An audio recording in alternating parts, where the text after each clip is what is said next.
Hey, what's going on everybody? Chris Docker with the Life of a Diabetic here, and today we're going to be talking about virtual doctor appointments. So welcome to the channel everybody. If this is your first time here, thank you for joining me. Real quick about myself, my name's Chris. I've been living with type 1 diabetes for 17 years now, and I also have a daughter who has been living with diabetes for 2 years now. And for those of you that already know who I am, welcome back. Thank you for joining me for another diabetes video. If you haven't subscribed yet, please go ahead and click the subscribe button down below. Please hit the thumbs up button. Tell YouTube that you like this video. As I mentioned in the opening, we're going to be talking about virtual doctor's appointments today. And in particular, we're going to be talking about virtual endocrinology appointments, primarily because I just had one, which you may have seen part of it in the last video, which I'll link up here. I have always been pro virtual appointments well before COVID was around. The reason why I prefer virtual health appointments is because of the time. I absolutely hate waiting on doctors. So the time that I consider to be wasted, that I could be using, spending time with my family, working, doing something more productive, driving to the appointment. My endocrinologist is about 15-20 minute drive. So that's, anywhere from 30 minutes to an hour round trip. Waiting in the waiting room, that could be 30 minutes and sometimes an hour. Then when you finally get your name called and you get into the patient room, now it's another 10, 15, 20 minute wait. Whereas if it is a telehealth visit, you might still be waiting, but I can at least get something done. In the previous video that I just mentioned, I was able to just sit at my desk and continue to work while I was waiting on hold. So I wasn't really wasting time. I was utilizing the time that I had because I was at home. I was literally sitting right here in this chair with my computer in front of me, able to do things. And being able to be productive while waiting is huge for me because we only have a certain amount of time in the day. As like everybody, I'm busy. I have a lot of things that I have to do, and I would much rather be spending any extra time that I have with my family because I don't always get as much time with them as I want. I have 2 daughters now, so I want to spend as much time with them as possible. And wasting all this time in a doctor's appointment and doctor's visit that can be done at home, I just don't see the purpose of it. Now, ever since we've been in this pandemic, I have been pretty extreme with my social distancing and how I've handled this, and that's not what we're here to talk about or debate about today. But I personally, since March of 2020, have not been inside of a store. I have not been inside of an office building. I have not been anywhere other than to get lab work done one time, which I'm actually due to get new labs this week. It means for me, going into a doctor's office is just not an option. Well, it is an option, but just not an option for me. I'm not going to do it. I actually had to cancel my previous appointment because they were not doing virtual visits in November of last year, which I don't understand, but that's besides the point.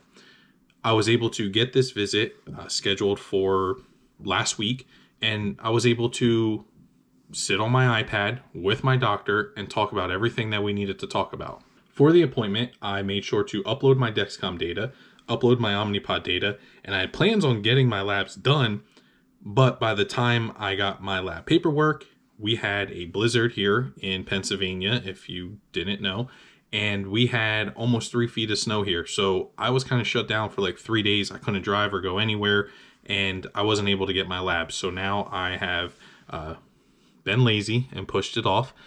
So I am getting them done the next week, and my doctor will review them and let me know if there were any issues from those labs. On top of my Omnipod, Dexcom, and labs, I also send over my blood pressure readings. So I have an at-home blood pressure machine that uses Bluetooth to connect to my phone, has all my numbers right there. I send over a report exactly like I do with my Dexcom and Omnipod data because I do have high blood pressure. I'm on blood pressure medication, so I want them to at least see those numbers as well because that is something that we would do in an in-person visit. So I try to replicate it at home as well. And that's really what I try to do. I try to make this virtual visit as much like an in-person visit as possible.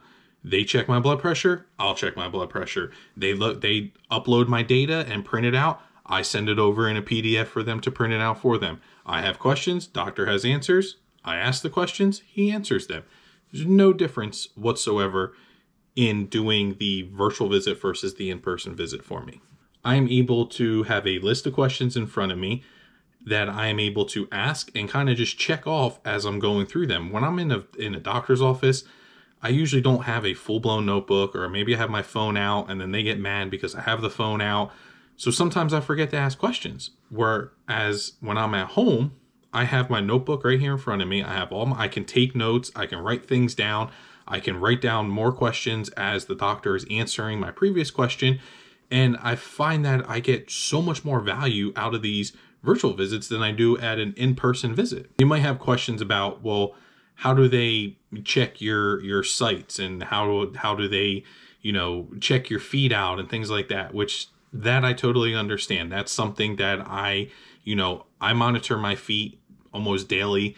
I practice good site rotation, which video on that coming soon too.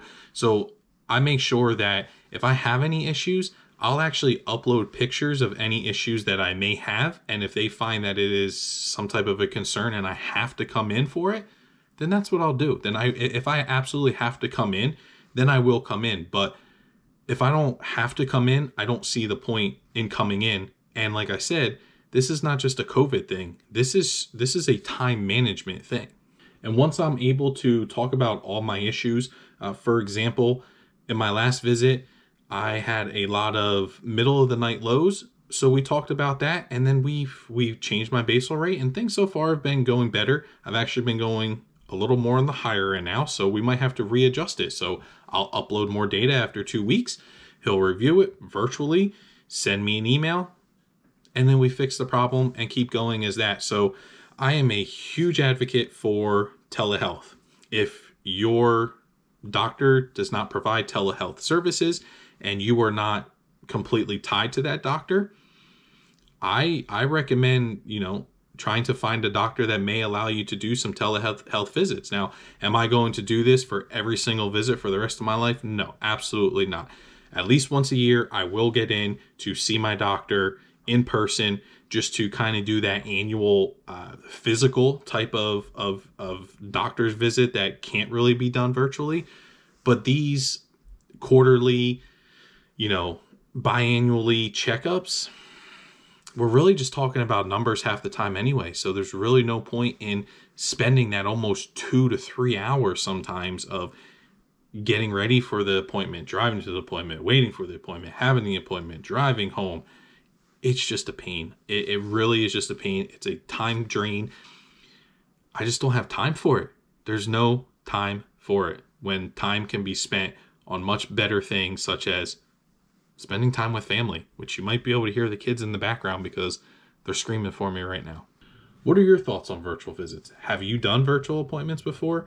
Have you thought about it, but maybe your doctor's office or maybe your insurance doesn't bill for it properly? I'd love to know your feedback on this. Do you agree with me? Do you disagree with me? Do you prefer face-to-face? I always love to hear what other people's opinions are. I'm not taught, this is just my opinion and that's all it is, and is an opinion. Go ahead and leave a comment down below. If you haven't hit the subscribe button, please hit subscribe. Please hit the thumbs up. I really appreciate it, and we'll see you on the next one.